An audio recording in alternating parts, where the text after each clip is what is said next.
స్తుతిస్తున్నాను.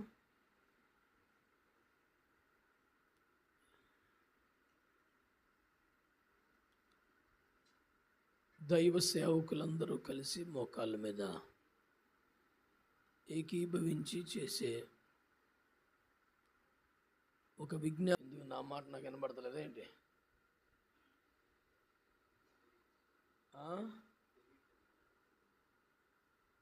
ఇంకోసేపు ఉంటే అయ్యం అంతంత సౌండ్లు పెట్టి కొట్టి ఎవరిని చంపేస్తారు? అవసరమా? ఇక్కడ ఎంతమంది ఉన్నారు? ఇంకా పెంచి ఒక దెయ్యం పెట్టేసింది ఒకడికి. కాసేపు ఉంటే ప్రాణం పోయిందా?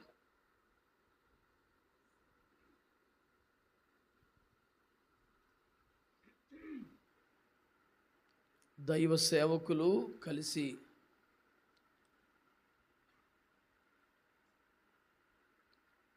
ప్రార్థనలు చేసే, విజ్ఞాపనలు చేసే ఒక ఉద్యమం ఇది.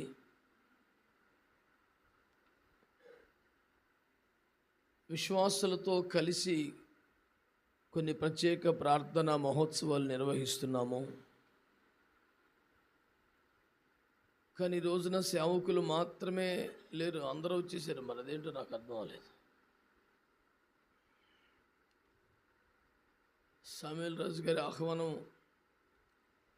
అయ్యగారు సాయంత్రం డేట్ ఇవ్వట్లేదు కనుక మీరే వచ్చేసిండి పొద్దునని చెప్పుంటాడు సంఘస్థులకి. ఏదేమైనా కలిసి ప్రార్థన చేసే అవకాశాన్ని ప్రభు ఇవ్వడాన్ని బట్టి ప్రభువుని స్తుతిస్తున్నారు. ఈ ఐఎఫ్జే విజ్ఞాపనోద్యమంలో సాధారణంగా ఉదయం నిర్వహిస్తున్నాం. ఉదయం 6:30 నుండి 9:30, మళ్ళీ 9:30 నుంచి 10:30, ఇంచుమించు కాస్త దగ్గర ఏరియాలో జరిగితే 10 నుంచి 1 గంటకి ఏర్పాట్లు చేస్తున్నాం. ఏదేమైనా 9:30 నుంచి 11:30 వరకు విజ్ఞాపన అంశాలు చేసి 11:30 నుంచి 12:30 వరకు వాక్య పరిచర్య చేసి మరలా ఒక అరగంట సేపు ప్రార్థనలు ప్రకటనలతో 1 గంటకి ముగించేది ఈ పరిచర్య క్రమం. కానీ ఇప్పుడు ఆల్రెడీ 12:20 అవుతుంది. చాలా ఆలస్యం అయిపోయింది అని నాకు అనిపిస్తోంది. కానీ ఇప్పుడే వచ్చిన వాళ్ళకి ఆ ఫీలింగ్ ఏమి ఉండదు. అది తీరుబాటు చేసుకొని, భోజనాలు గట్ట చేసుకొని, 4-5 విజిటింగ్లు చేసుకొని, కొంచెం బలపడి అన్ని రీతిలుగా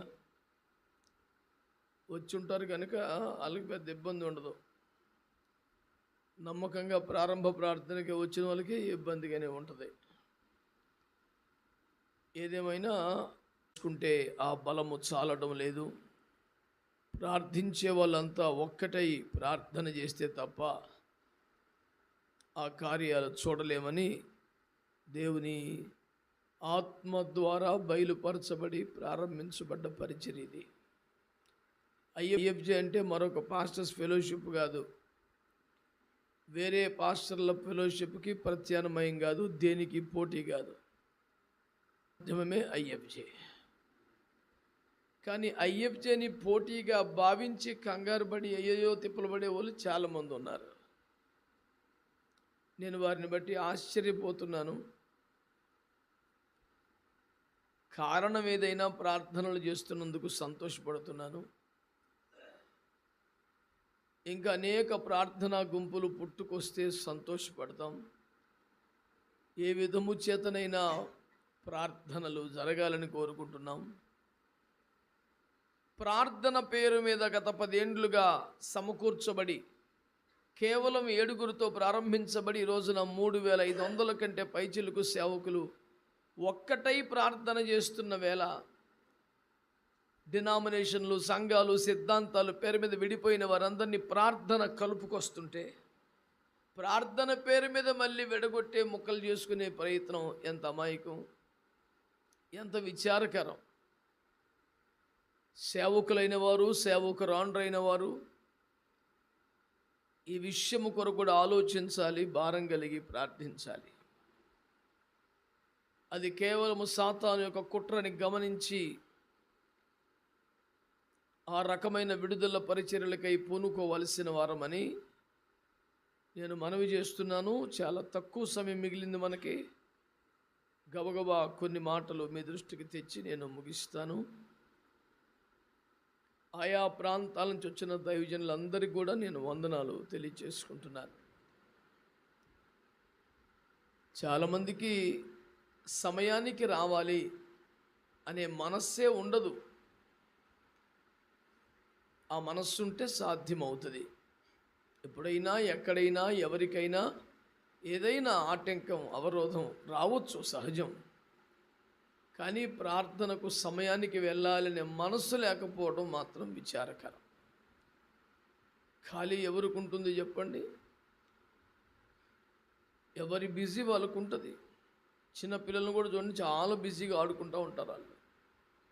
ఖాళీ వాళ్ళు ఎవరు లేరు. పిచ్చోళ్ళు అయితే ఇంకా బిజీగా నడుస్తారు రోడ్డు మీద.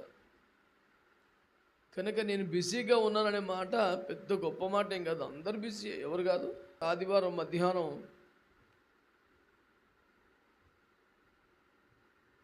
12 గంటలకు దిగాను ఖతార్ దేశం నుండి. నేరుగా చర్చికి వెళ్ళి 2 ఆరాధనలు దాటిపోయినాయి. అప్పటికే మిగతా 2 ఆరాధనలు చేసుకొని మళ్ళీ సోమవారం తెల్లవారుజామునే బయలుదేరి ఒక ట్రైన్ ఎక్కి కైకలూరు వెళ్ళి ఆలయ ప్రతిష్ఠ చేసి కొన్ని బాప్తిస్మాలు ఇచ్చి ఆ సాయంత్రానికి మళ్ళీ గుంటూరు చేరి అక్కడ సభలో మాట్లాడి తెల్లవారు లేచి బాపట్ల వెళ్ళి అక్కడ అయ్యప్ప ఏర్పాటు చేసుకొని మళ్ళీ రాత్రి సభకల్లా గుంటూరుకు వచ్చి మాట్లాడి మళ్ళీ అర్ధరాత్రి ప్రయాణం చేసి నిన్న ఉదయానికి అన్నవరం దిగి అక్కడి నుంచి కత్తిపూడి ఆ లోపలికి చింతలూరు వెళ్ళి అయ్యప్ప ఏర్పాటు చేసి ఆ రాత్రి సభలో మాట్లాడి తెల్లవారి మళ్ళీ అయ్యప్ప నిర్వహించి గత రాత్రి బెండపూడి అన్నవరంలో ఒక సభలో మాట్లాడి రాత్రి 1 గంట కల్లా విజయనగరం చేరి ఉదయం వచ్చాము. ఈరోజు నైటు తెల్లవారులు విజయనగరంలో పరిచయం చేసి రేపు పగలు 3 వేరువేరు కార్యక్రమాలు. మొదటి కార్యక్రమం చోడవరం అవతల వడ్డాదిలో ఉంది, మధ్యాహ్నం సిటీలో ఉంది, సాయంత్రం వైఎంసీలో ఉంది, మళ్ళీ రాత్రికి ఉపవాస కూటం ఉంది. మళ్ళీ ఆదివారం 4 ఆరాధనలు. సోమవారం తెల్లవారేసరికి కొత్త వలసలో మాట్లాడి సాయంత్రానికి రాజమండ్రికి వెళ్ళాలి. ఇలాగే మే దాకా ఉన్నాయి. కాబట్టి ఖాళీ ఎవ్వరు లేరు, ఎవ్వరు ఖాళీగా లేరు, ఎవరు బిజీ వాళ్ళకు ఉన్నది. చిన్న పరిచర్య ఉంది, రాత్రి కొంచెం లేట్ అయింది. ఇవన్నీ కూడా పెద్దగా ఇంట్రెస్ట్ లేని మాటలు తప్ప అవన్నీ గొప్ప నిజాలేమీ అద్భుతాలేమీ కాదు. కనుక మాకు సేవలో చాలా బిజీగా విషయం ఏమీ కాదు. నేను సమయాన్ని పాటించాలి, కలిసి ప్రార్థన చేయాలి, ప్రార్థనలు చేసేవారితో నేను ఏకీభవించాలి అనే మనస్సు లేదు అనేది తేలిపోతున్న సత్యం. అంచేత మీరు భారాన్ని పొందుకొని అలాంటి మనస్సు కలిగి మీలాంటి కొంతమంది సేవకులతో కలిసి ప్రార్థన చేయడానికి ఇష్టపడమని నేను మీకు మనవి చేస్తున్నాను. నా మనవిని అంగీకరించిన వాళ్ళు ఏదో ఒకటి అనండి. అన్నారా? మరోసారి అనండి. ఈనాటి ధ్యానం కొరకై జగమెరిగిన ఒక వచనం, నేను అనేక ప్రసంగాలలో పలుచోట్ల ప్రస్తావించిన వచనం, యాకోబు పత్రిక 5:17 చదివి ధ్యానం చేద్దాం.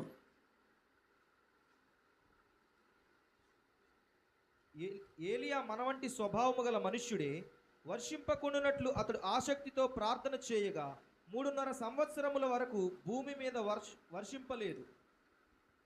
అతడు మరలా ప్రార్థన చేయగా ఆకాశము వర్షమిచ్చెను, భూమి తన ఫలమిచ్చెను. ప్రకృతిని శాసించిన మహాశక్తి కలిగిన ఉజ్జీవకర్త రోషము గల దైవజనుడు నా వైపు చూస్తూ వినడానికి ఇష్టపడండి. రాసుకునే వాళ్ళందరూ మానేయండి రాయటం. ఇదిగో రికార్డ్ చేస్తున్నారు, యూట్యూబ్లోనో ఫేస్బుక్లోనో ఎందులో కొందలో పెడతారు. మీకు నచ్చినప్పుడల్లా మరలా చూడవచ్చు. కనుక ఇప్పుడు రాయటం మానేసి నా వైపు చూస్తా వినండి.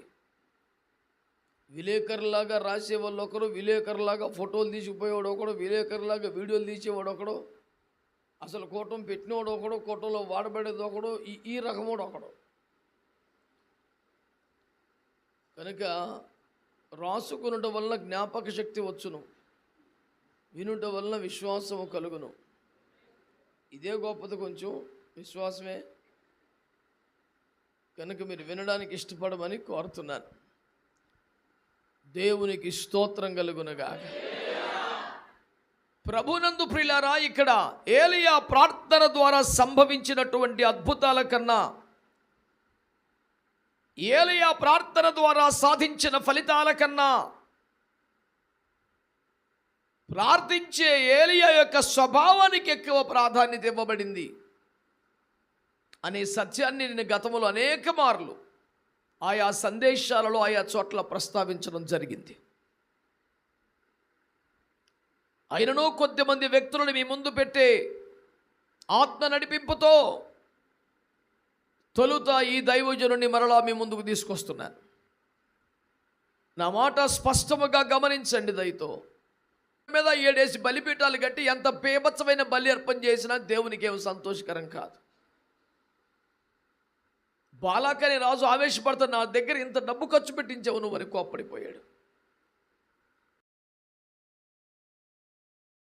7 బలిపీఠాలు కట్టించి బలి అర్పణలు చేసి ఏమన్నా ప్రయోజనం కలిగిందా? ఇశ్రాయేలు ప్రజలను శపించగలిగాడా?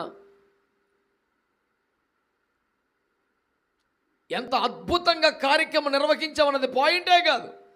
ఈ మొత్తం వ్యవహారంలో బిలాము స్వభావం ఏంటంటే డబ్బు. That's it.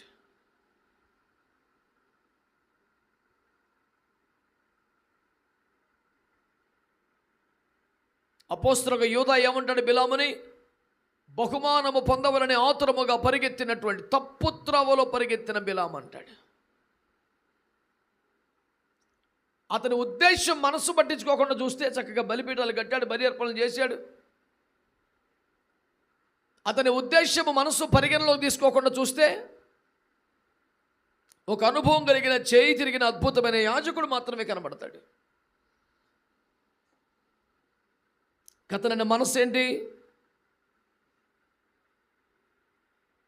బాలాకు యొక్క డబ్బు తీసుకోవాలని ఆశ, అంతే. దేవుని ప్రజలను శపించడం దేవుని చిత్తానికి వ్యతిరేకమైనా సరే డబ్బు వస్తుంది కాబట్టి ముందుకెళ్ళడమే.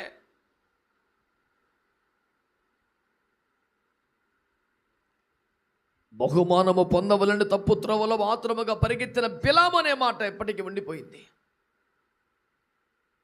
విగ్రహార్పితములు తిన్నా పర్వాలేదని తన ప్రజలకు నేర్పిన బెయోరు కుమారుడు బిలాము యొక్క దుర్బోధ అంటూ దేవుని వాక్యం అతన్ని ఖండించింది.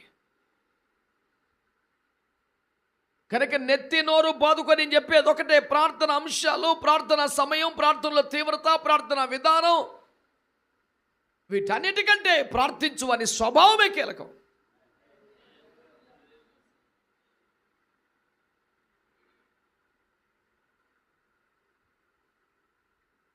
వంక పెట్టడానికి వీలు లేని పరిశుద్ధుడిగా ఖ్యాతి నొందిన యోహాను అనే అపోస్తలుడు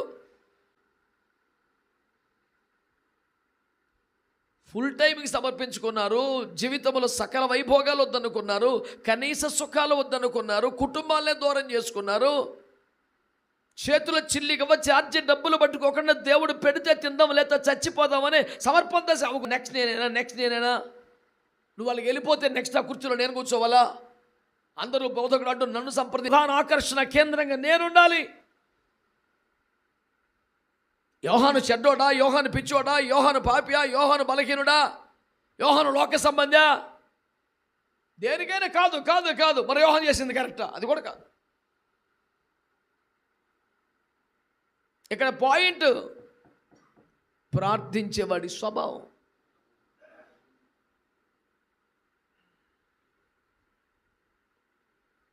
నీకు నచ్చనోడు నాశనం అయిపోవాలని తెల్లవాళ్ళు ప్రార్థన చేస్తే కరెక్ట్. ఇప్పుడు అది ఎదుటి చోడు పొరిగింటో నేను ఇబ్బంది పెడుతున్నాడు, అటు తెల్లారి పడి కాల్ చేసి పడిపోవాలి ప్రభు అని రాత్రి అంతా క్షమించలేని స్వభావం, క్షమించలేని స్వభావం, ఎదుటివాడి మేలును కోరలేని స్వభావం. నువ్వు ఎటు తిరిగిన పాయింట్ ఒకటే, ప్రార్థించే అంశాల కన్నా, ప్రార్థించే సమయం కన్నా ప్రార్థించేవాని స్వభావం ముఖ్యం ముఖ్యం ముఖ్యం. ఆ బుద్ధి కుదరకపోతే, బతుకు మారపోతే, మనసు మారకపోతే, హృదయంలో ఆ దైవీకమైన అనుభవాలు, క్రమాలు, ప్రేమలు లేకపోతే నువ్వు ఎంత ఏడిసినా గోల పెట్టినా సున్నా.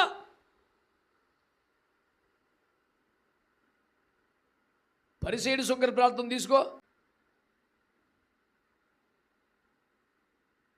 పొద్దుగోకులు ఆడి మీద ఏడుమని ఏడవడమే.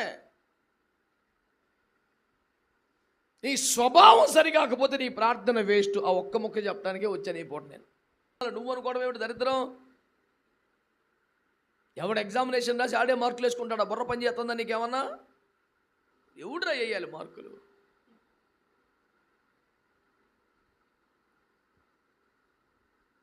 ఆత్మస్తుతి పరనింద అంటారు దాన్నే.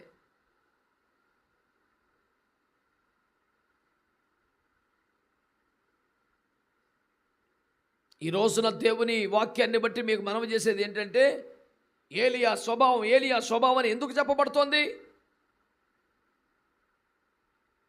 ఇక్కడ ప్రార్థనా పరుని స్వభావం చాలా కీలకం. యోహాను 9 ఏంటి? పాపాన్ని ఒప్పుకునేవాడిని, పాపాన్ని క్షమించమని అడిగేవాడిని ఒప్పుకుంటున్నాడు. పాపాన్ని అట్ట పెట్టి ప్రార్థన చేసేవాడిని ఒప్పుకోడు. పాయింట్ అది. కీర్తనాకారుడు ఏమన్నాడు 68లో? నేను హృదయములో పాపమును లక్ష్యము చేసిన యెహోవా నా మనవి ఆలకింపకపోవును. పాపం చేస్తే కాదురా, పాపాన్ని లక్ష్యం చేస్తే చాలు, పోయింది, మొత్తం నాశనం అయిపోయింది.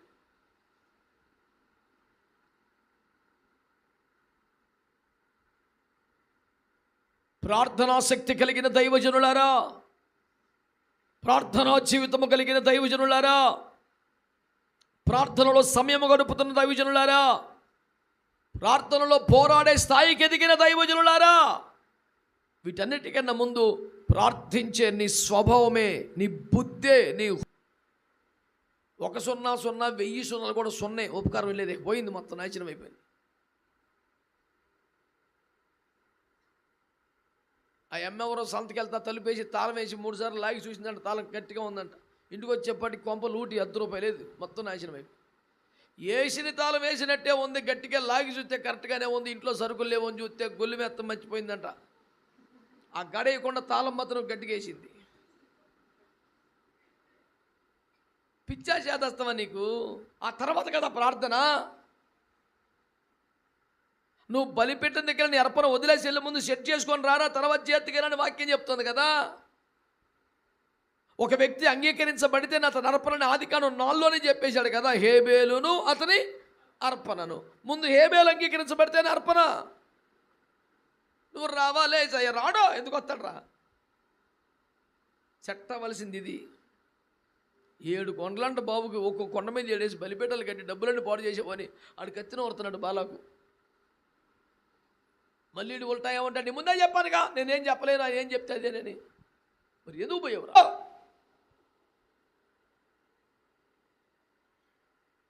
చాలామంది భక్తిపరుల స్వభావాలు దేవునికి అంగీకారంగా ఆమోదయోగ్యంగా లేవు. నేను ఒక మాట అంటాను కొంచెం ధైర్యం చేసి, చేయవలసినంత ప్రార్థన చేయకపోవడం తప్పే. అయినా పర్వాలేదు, పోనీ రేపు చేయొద్దు కానీ ఇవాళ చెడిపోయి చేయవలసినంత ప్రార్థన చేయకపోవడం నిజంగా తప్పే. కానీ క్షమించమని కాళ్ళ మీద పడి రేపు పొద్దున సరి చేసుకుని ప్రార్థనా సమయాన్ని పెంచుకో. నువ్వు బతుకు, నువ్వు అలా ప్రవర్తించకూడదు, అంతేగా.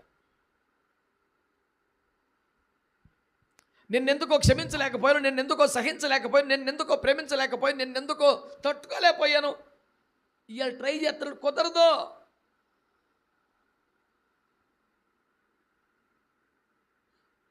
ప్రార్థించు ఏలియా స్వభావం అనండి, మాత్రమే చెబుతున్నాను అంతే. కెరీతు వాగు దగ్గర గడిపిన కాలంలో ఏలియాకు నివాసం లేదు, అయినా ప్రార్థన చేశాడు. సారేపతికి వచ్చిన తర్వాత కోరలేదు, అయినా ప్రార్థన చేశాడు. కర్మేలుకి వెళ్ళాక ఏమీ లేదు, అయినా ప్రార్థన చేశాడు. స్తోత్రం, హల్లెలూయా. ఆయనకి నివాసం లేదన్న సోయి ఉండదు. రొట్టె మాంసం ఇడి బుద్ధి ఎప్పుడు మాంసం మీద ఉంటుంది కాబట్టి సబ్జెక్ట్ అంత అదే. ఏలియాను దర్శించిన కాకులు మమ్మల్ని ఎందుకు దర్శించడం లేదు ప్రభువా? కాకులు సృష్టికర్త కూడా నీవే కదా ప్రభువా. ఆ కాకులు ఏమయ్యాను ప్రభువా? ఆ కాకిని మరలా మా ప్రాంతానికి రప్పించు ప్రభువా. అది నాన్ వెజిటేరియన్ కొంపలోనికి వెళ్ళాలి ప్రభువా. వీడి పార్ది నల్ల కాన్సన్ట్రేషన్ అంతా స్పాన్సరే. వీడికి ఎప్పుడు నశించిపోయే ఆత్మలు కాదు, సంఘ ఉద్యమం కాదు, బలమైన పరిచర్య కాదు, కడవరి ఉద్యమం కాదు, రొట్టె మాంసము కలిగిన కాకి నా పరిచర్లో ఉండాలి ప్రభువా.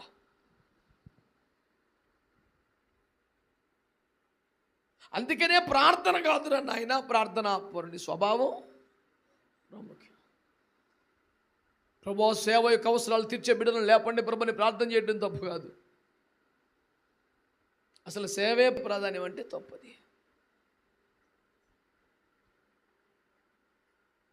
కనుక దేవుని బిడ్డలారా,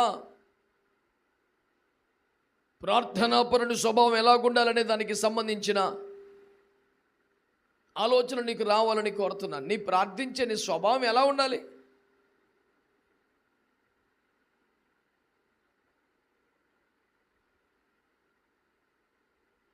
దావీదు కూడా 7 రోజులు ప్రార్థన చేశాడు.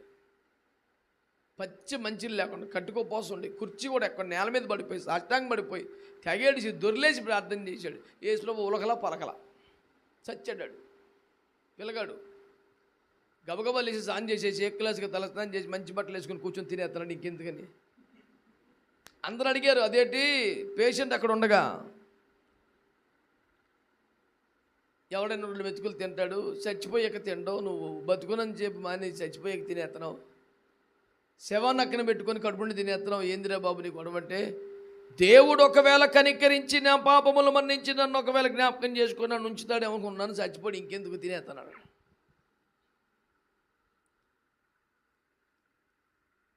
నేను అన్నాను, దేవుడు ఏమన్నాడు, ఇది పాపం, యాక్చువల్గా నిన్ను చంపేయాల, కానీ చిన్నప్పటి నుంచి నువ్వు నా కొరకే, నా నామం కొరకే, నా రాజ్యం కొరకే, నా ఘనత కొరకే బతికావు, నా కొరకే ప్రయాసపడ్డావు, లైఫ్లో ఒకే ఒకసారి దెబ్బతిన్నావు, అది కూడా పశ్చాత్తాపడుతున్నావు. కాబట్టి నిన్ను బతికించాలనుకున్నాను, నీ పాప ఫలితాన్ని భూమి మీద లేకుండా చేయాలనుకున్నాను. కాబట్టి ఆడు ఉండడం, నీవు సేఫ్, జాగ్రత్తగా ఇక నేను బుద్ధిగా ఉండన్నాడు. నేను చిన్నప్పటి నుంచి మన ట్రాక్ రికార్డ్ బేబత్సంగా ఉంది కనుక ఇది కూడా మెయింటైన్ చేద్దామని 7 రోజులు ఫాస్టింగ్ ఉన్నాడు. పని అవ్వదు. ఇవ్వాలంటే చిన్న పొరపాటు జరిగిందని ఫస్ట్ న్యూస్ అసలు మనం లేకుండా ఇక్కడ మినిస్ట్రీ లేదు, చర్చి మందే, మినిస్ట్రీ మందే, ఈ ఏరియాలో అసలు ఎవడు లేడు. 7 రోజులు కాదు 70 రోజులు చేసిన పని అవ్వదేక. అర్థమైన వాళ్ళు ఆమె నానండి. పాయింట్ ఏంటి? ఎవరిది అది? ఆమె కనకపోతే మరి ఉత్తి స్వభావం ఏం చేసుకుంటావు చెప్పండి? ఎవరిది? మీరు ప్రార్థన చేస్తున్నారా? రోజు మాట్లాడాలి మంచిగా. మీరు ప్రతిరోజు ప్రార్థన చేస్తున్నారా? కొంచెం అప్పుడు ఆకాశాలు తెరవబడతాయి. ఎక్కడ ఉద్యమం కావాలని వస్తుంది. ఆకాశం తెరవబడితే అగ్ని దిగి వస్తే ఇక జరగంది ఏముంది? ఆమేన్. ఆకాశం అనే మంచి ధననిధి తెరవబడితే ఇక కరువు ఏముంది? ఆమేన్. ఆకాశంలో ఒక నిబంధన గుర్తు కనబడితే ఇక ధైర్యానికి కరువు ఏముంది? ఆకాశం తెరబడితే బేబత్సం. అసలు నీ మీది ఆకాశం ఇనుముగా ఇత్తడిగా మారకుండా నీకు దీవెనగా మారాలి అంటే చెప్పు, స్వభావము. అంటలా గట్టిగా. ఎవరిది?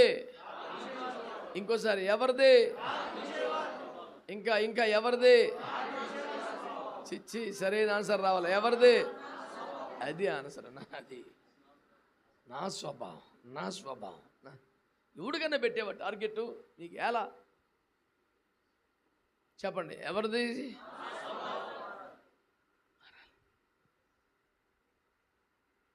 ఆమేన్. హల్లెలూయా. మహానుభావులు ఒకరిద్దరిని ముందు పెడతాను. వారి స్వభావాన్ని చూసి నేను ఆశ్చర్యపోతూ ఉంటాను. దేవునికి స్తోత్రం కలుగునుగాక. హల్లెలూయా, హల్లెలూయా. దేవుని వాక్యములో దేవుని బిడ్డలారా, నేను కొందరి స్వభావాలను నీ ముందు పెట్టాలని నేను ఆశపడతా ఉన్నాను. మంచిగా శ్రద్ధగా. హల్లెలూయా. నెహెమ్యా గ్రంథం 6వ అధ్యాయము 10 కానీ 11 కానీ చదివి పెడతారా? అదే సులువుగా. నెహెమ్యా 6 ఉందమ్మా పిల్లోడు మంచోడలే. అటు తర్వాత మెహేతబేలునకు పుట్టిన దెలయ కుమారుడైన షమయ యొక్క ఇంటికి వచ్చి తిని అతడు బయటికి రాకుండా నిర్బంధింపబడెను. అతడు రాత్రి కాలమందు నిన్ను చంపుటకు వారు వచ్చెదరు గనుక దేవుని మందిర గర్భాలయము లోపలికి మనము పోయి తలుపులు వేసుకొనేదము రండని చెప్పగా, నేను నా వంటి వాడు పారిపోవచ్చునా? ఇంత వాడనైన నేను నా ప్రాణమును రక్షించుకొనుటకైనను గర్భాలయమున ప్రవేశింపవచ్చునా? దేవునికి స్తోత్రం చెబుతారా? హల్లెలూయా. ఏలియా స్వభావం అనండి. 3 అనుభవాలు చెప్పి ఒక మాట చెప్పాను నేను. గుర్తుందో మర్చిపోయారో మహాభక్తులు, మరలా మనవి చేస్తాను, వినండి.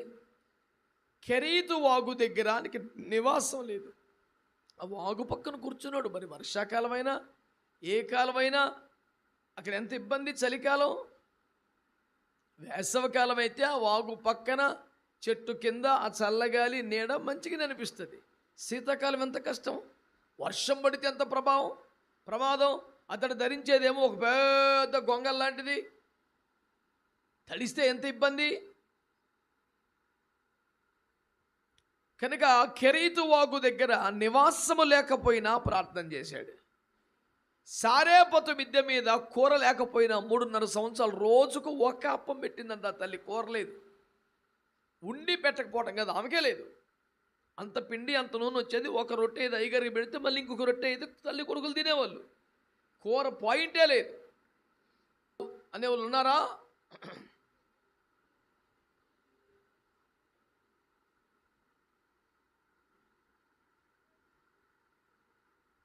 మొన్న ఒక పాస్టర్ గారు చెప్పారు నాకు, అన్నా దేవుని కృపను బట్టి నేను డైనింగ్ టేబుల్ దగ్గర కూర్చొని కనీసం 4 కూరలు ఉంటాయి అన్న, ఇప్పుడు నాకు కుదరదు లేకపోతే అన్నాడు. నేనన్నా నీ ఒక్క పాయింట్ మీద పోయావు నువ్వు అన్నాయి. నీ సకల భక్తి సేవ సర్వనాశనం అయిపోయింది, ఈ పాయింట్ మీద పోయింది. 4 కూరలు తినడం పాపం కాదు, 4 కూరలు లేకపోతే కుదరదు అనడం పాపం, నెంబర్ 1 పాపం. తిను, డస్ట్బిన్లో ఎంత వేసుకుంటే ఉపయోగం ఏముంది, వేసుకో, ఎవడు కాదన్నాడు. ఇప్పుడు ఒక్క మాట చెప్తానండి. ఒక గ్లాస్ అక్కడ పెట్టి బిందె నీళ్లు పోస్తే గ్లాసులు ఎన్ని పడతాయి? మరి మిగతాయి అంతే. వట్టగోలికి తినేస్తే కడుపుకి ఎంత కావాలో అంతే, అదంతా వేస్టే. డస్ట్బిన్లు వేసుకున్నట్టే, నాశనమే. ఎంత వేసినా ఉండిపోద్దా అండి? అదేంటది? ఆ ఫెసిలిటీ లేదు ఎవరికిని. ఏదో ఒక జబ్బో, రోగమో, దరిద్రమో, నాశనమో తప్ప ఉపకారం ఏముండదు. నీకు ఎంత అవసరం అంతే. బిందు నీళ్లు పోసేస్తే బిందు నీళ్ళు గ్లాసులు ఎక్కడ పడతాయి? గ్లాసులే పడతాయి.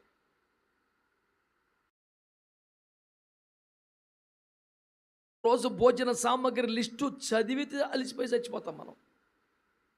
ఒక్కొక్క దినానికి తిండి అంత అడ్డగోలికి తిన్నవాడు ఎవడు బాగుపడ్డావు? అంత మితిమీరిన మాంసాహారం తిన్నాడు, శరీర కోరికలు ప్రబలిపోయినాయి, కామాత్రత ప్రబలిపోయింది. 700 మందిని పెళ్లి చేసుకున్నాడు, 300 మందిని ఒప్పందులు పెట్టాడు. చివరికి విగ్రహారం చేసి భ్రష్టుడే నాశనం అయిపోయాడు. చిచ్చాయి. ఒకప్పుడు ఇతని స్థాయి అంటే మోకరించి ప్రార్థన చేస్తే బలిపీఠము దేవుని అగ్ని దిగి వచ్చింది, యెహోవా మహిమ దిగి వచ్చింది. ఆ స్థాయి ఉన్న పెద్ద మనిషి అండి. అలాంటి వాడు ఒక విగ్రహం దగ్గర మోకరిల్లాడు.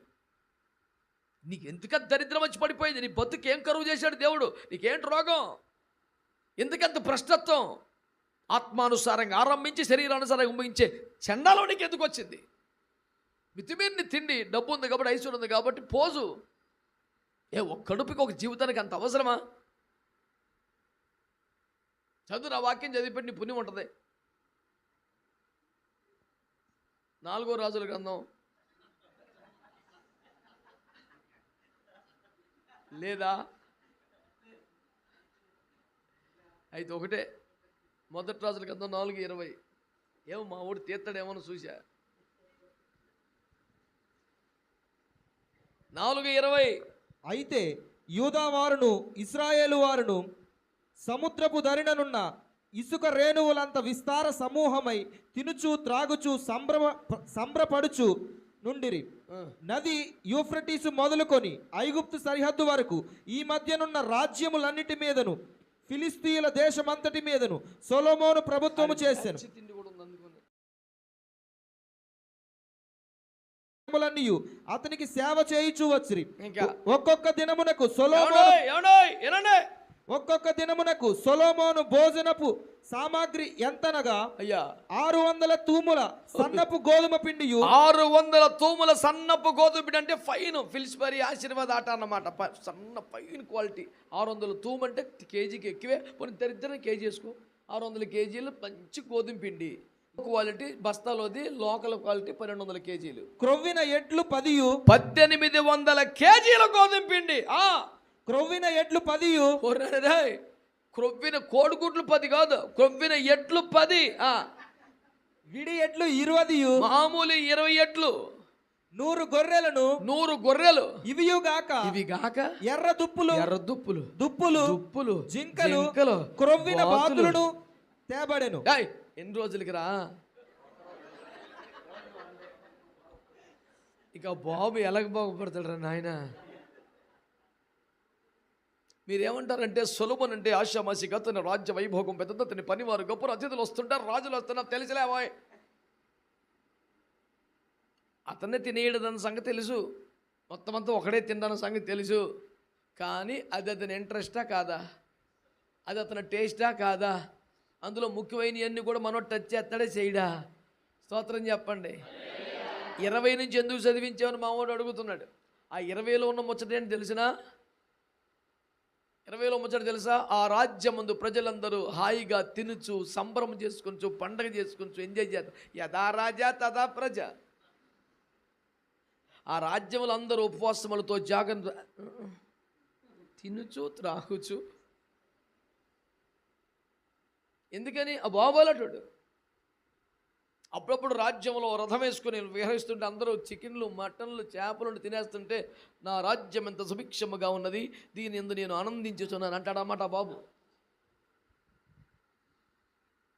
నేను చెప్తున్నా, మితిమీరిన తిండి అడ్డగోలు తిండి వాడి జ్ఞానం మన కెపాసిటీ అంత. ఆ జ్ఞానంతో పోల్చుకుంటే దశభాగం కాదు మంది. ఇందు మూలముగా తేలుచున్న ఫలిత అర్థం ఏమనగా ఎక్కువ తినొద్దు. స్తోత్రం అంటారు మీరు. ఇప్పుడు ప్యాన ఒప్పిసావుది ఇప్పుడు స్తోత్రం చెప్పడానికి. ఇటువంటి పాయింట్ చెప్తే ఎవడు చెప్తుండే ఆయన స్తోత్రం? నా ప్రాణమా తినవాడి ఆమేన్ హల్లెలూయా. ఆ రాత్రికి టికెట్ ఇక చాలేరా, భూమికి బరువు దుర్మార్గుడు వచ్చే. స్తోత్రం చెప్పరే. తండ్రి కుడిపరుచిన పరలోకంలో టీం ఉందంట, ఇక ఆడు భూమికి బరువు ఆడు వేస్ట్ అండి పంపించేమని అడుగుతున్నారంటే యేసు ప్రభుని. ఆ మాట దాచల ప్రభు చెప్పేశాడు, ఒరే ఈ రాత్రి నీ ప్రాణం అడుగుతున్నారు, ఆడు వద్దు ప్రభు, ఆడు వేస్ట్. భూమి మీద జీవరాశుల సమతుల్యత కొంతమంది మనం అలాగనేటే ఇప్పుడు మాట్లాడరు చూడు జనం. స్తోత్రం చెప్పండి. హల్లెలూయా. మంచి వాళ్ళందరూ చెప్పండి. ఏలియా ఏం చేశాడు? నివాసం లేకపోయినా, కూర లేకపోయినా, అసలు ఏమీ లేకపోయినా, ప్రార్థనాపరుని స్వభావం అంటే తన జీవిత కనీస అవసరాలు తీరకపోయినా దేశములో మహారక్షణ కొరకు, ఉద్యమం కొరకు ప్రార్థన చేయడం. అది ఫస్ట్ పాయింట్, ప్రార్థనాపరుని స్వభావం. స్తోత్రం. నెక్స్ట్ పేరు ఏం చదివాం? నెహెమ్యా. ఓకేనా? ఈ మాంసంలో పడి నెహెమ్యా మర్చిపోయింది పేరు. ఆ నెహెమ్యా అనేవాడు ఏమంటాడు తెలుసా అండి? ఆయన ఎంత, నెహెమ్యా ఎవరు? రాజుగారు అండి. నెహెమ్యా ప్రధాన యాజకుడా? నెహెమ్యా కోటీశ్వరుడా? ఎవరండి? రాజునకు గిన్నె నుంచి క్లాస్ 4 ఎంప్లాయ్ అండి. బతుకులో రాజు సమక్షంలో కూర్చోకూడదు, అలా గిన్నె పట్టుకొని నిలబడి గజగజలాడుతూ ఉండాలి. ఈ కడుపులో నొప్పి వచ్చేత, నడువు సలిపేస్తున్నా, కాళ్ళు ఉనికేస్తున్నా సరే రాజు చిరంజీవిని గాక తమరు ఈ ద్రాక్షరస పుచ్చుకునండి, కొంచెం కోపంగా ఉన్నారు, శాంతించు మహాప్రభు అని ఏడుతా గిన్నె వాళ్ళ బాబుకి ఎప్పుడు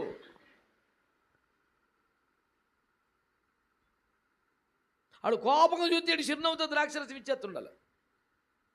శాంతి కలిపేస్తారేటో, ఏటు పెట్టేస్తారు. ముందు మనోడు తిని చూసి 5 నిమిషాలు ఇటు కళ్ళు తిరగకపోతే ఇటు గాబరు చేయకపోతే అప్పుడు తింటాడు వాడు. పోస్ట్ అది. అట్లాంటి వాడికి ఒక వార్త వచ్చిందంట, ఆ ఊరు నుంచి కొందరు వచ్చారు. వాళ్ళ దేశం ఇది కాదు, ఎక్కడో. నాన్న అందరూ ఎలాగ ఉన్నారన్నయ్య అన్నాడు. అందరం బాగానే ఉన్నాం కానీ దేవుని మందిరాన్ని పాడగొట్టేశారా, తలుపులన్నీ కాల్చేశారు అన్నాడు. అంతే. ఫోన్లే మనం అక్కడ ఉంటే దెబ్బ తినేద్దాం, దేవుని దేవాల ఈ దేశంలో ఉన్నాం, దేవుని స్తోత్రం హల్లెలూయా అన్నాడా?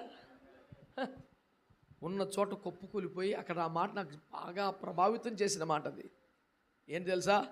నేను ఆ మాట వినగానే కూర్చుండి కొన్ని దినములు ఏడ్చిద్ది. ఏంటండి మనిషి? కొన్ని గడియలు కాదు, కొన్ని రోజులు అన్నపానాలు లేవు, స్నానాదులు లేవు, ఉపవాసమే. కూర్చున్న చోటనే కోలబడి ఏడుస్తుంటే కొన్ని రోజులు ఏడ్చాడంట. నెహెమ్యా స్వభావం ఏంటి? వేరే దేశం వెళ్ళినా, ఉన్నత ఉద్యోగం వచ్చినా, రాజుల వద్ద నిలబడే స్థాయి ఉన్నా, తన ఊరుని కానీ, తన మందిరాన్ని కానీ, తన సేవను కానీ మర్చిపోలేదు. హల్లెలూయా. ఊర్లో ఉండేటప్పుడు అంటే మరి చిన్న పరిచయం రావడానికి ఇంకెందరికి ఆవిడకి వచ్చిందేటి? ఊడిపడ్డావు మధ్య ఆకాశం నుంచి. నీకన్నా ముందు బోల్డ్ మంది, నువ్వు పెద్ద బేబచ్చమేం కాదు. సానికను సితారాను వాయించిన కథను ఆది పురుషుడు నటును అంత ఫీల్ అవ్వక్కల. నీకన్నా ముందు బోల్డ్ మంది ఉన్నారు. ఆది కాను 4 స్తోత్రం చెప్పు. చెప్పరుగా మీరు పెద్దగా. స్తోత్రానికి ఇసిగిపోతారేట్రా బాబు? అదొక మాట. ఇసిగిపోతున్నారా, అలిసిపోతున్నారా? అలిసిపోతే అర్థం చేసుకోవచ్చు, ఇసిగిపోవటం మహాపాపం. దేవునికి స్తోత్రం కలుగునగా. నెహెమ్యా స్వభావం ఏంటంటే, నా ఉద్యోగం నాకుంది, పోన్లే ఆ ఊర్లో ఉంటే నన్ను కూడా కొట్టేద్దరు, చంపేద్దరు, నేను ముందే సేవ అయిపోయింది, దేవుడు నన్ను ముందే నడిపించేశాడు, సేఫ్ జోన్లో పెట్టాడు, ఎక్కడ రాజు దగ్గర పెట్టాడు, ఎక్కలేసి ఉద్యోగం ఇచ్చాడు, హల్లెలూయా, తునమో పొనమో రాజు తిన్నాడు, మిగతాది మొత్తం నాదే, దేవునికి స్తోత్రం అని తిని తాగి ఆడి ఆనందించడం లేదు. అమ్మో, నా దేవుని మందిరం పాడైపోయింది, గుమ్మాలు పాడైపోతున్నాయి, నేను ఇంకెట్ట బతకాలరా నాయనని కూర్చుండి కొన్ని దినములు ఉపవాసం ఉండి ఏడుస్తున్నాడు. డ్యూటీ టైం అయిపోతుంది, రాజు ముందుకు వెళ్ళాలి, గిన్నె అందించాలి, లేకపోతే చంపేది. సత్యాను డ్యూటీ గుర్తు రాలేదు, మందిరం నా దేవుని సేవ. గుండె నిండా మందిరం అనండి. ఆయన స్వభావం అది. మందిరం కన్నా ఎక్కువేది కాదు. ఉద్యోగం వచ్చా ప్రాణమే పోతే, ఉద్యోగం ఏంటి పోతే పోయింది ప్రాణం. రాజు ఎదురు దుఃఖముఖులుగా ఉన్నట్టు పాపం కదా, ఏడు ముఖం వేసుకుని చూడాడు. రాయ్, నీకు వ్యాధి లేదు కదా, ఎందుకైనా ముఖమాల పెట్టావు అన్నాడు. ఏం రోగం? ముఖం అలా పెట్టి. అప్పుడు తుల్లిపడి ముఖం తుడుచుకొని సరి చేసుకొని, సారీ సార్, ఇంకెప్పుడు ఇలా చేయను, జాగ్రత్తగా ఉంటాను, నిగిలించుకొని అనాలా? ఏమన్నాడు? నా దేవుని మందిరం పాడైపోతే నాకు ఇలా ఉండదా, బాధ ఉండదట. సరే పర్మిషన్ ఇచ్చాడు, అన్నీ ఇచ్చాడు, డబ్బులు ఇచ్చాడు, మెటీరియల్ ఇచ్చాడు, మ్యాన్ పవర్ ఇచ్చేయాలని ఎన్ని బాధలు పెట్టారు రా నాయన. అరే, నువ్వు పడగొట్టావు, వీడేం చేయాలా? నీ మీద యుద్ధానికి రావాలా? ఎందుకు పడగొట్టేవరా అని. నీ జోలికి రాలేదుగా, పోన్లే బాబు దేవుని చెప్తాను, మళ్ళీ కట్టుకుంటున్నాడు. నువ్వు ఎందుకు పడగొట్టావు నేను అడగలేదుగా, పడగొట్టేందుకు నువ్వే కట్టించమనలేదుగా, నష్టపరిహారం ఇమ్మనలేదు కదా. తలంచుకొని మళ్ళీ అడు కట్టుకుంటున్నాడు. వీడు మళ్ళీ వచ్చి ఏం చేశాడు? రేయ్, నువ్వు గోడ కట్టగలవా? నక్క దూకితే పడిపోద్దరా గోడ, నువ్వు నీ గోడ అని ఏడిపించాడు. ఎగతాళి చేశాడు. ఈయనలా కట్టాక మొత్తం కోలగొట్టేశాడు. ఈయనలా కట్టేవారిని చంపేత కత్తులు పట్టుకొచ్చాడు. ఆపలా ఒక చేతిలో తాపి మరో చేతిలో కత్తి పట్టుకొని మరీ కట్టేస్తున్నారు. ఇక సుఖం లేదని దుష్ప్రచారం మొదలుపెట్టాడు. ఊర్లోకి వచ్చి, అమ్మా ఇప్పుడు చదివేస్తున్నావు బైబిల్ అంతా, చదివేసావు 6 అధ్యాయాలు, ఇప్పుడు ఏం కొంపలు ముంచుకుపోతున్నాయి, ఒక అరగంట ఉంటే పోయేవు నేను కదా, కొంచెం వినవచ్చు కదా 2 ముక్కలు, బైబిల్ నీతోనే ఉంటుందిగా ఇప్పుడు. వీడు చెప్పేదంతా నిజమా కాదని తడిమేస్తున్నావు ఇప్పుడు. మరే దేవునికి స్తోత్రం చెప్పండి. హల్లెలూయా. దేవుని వాక్యాన్ని మీరు ఆలోచన చేయండి. దేవుని బిడ్డలారా, ఎన్ని రకాలుగా చేసినా అతను ఆపకపోయేసరికి అతని మీద దుష్ప్రచారం చేశారంట. ఆడికే రీజన్ ఏమంటే ప్రేమ లేదు,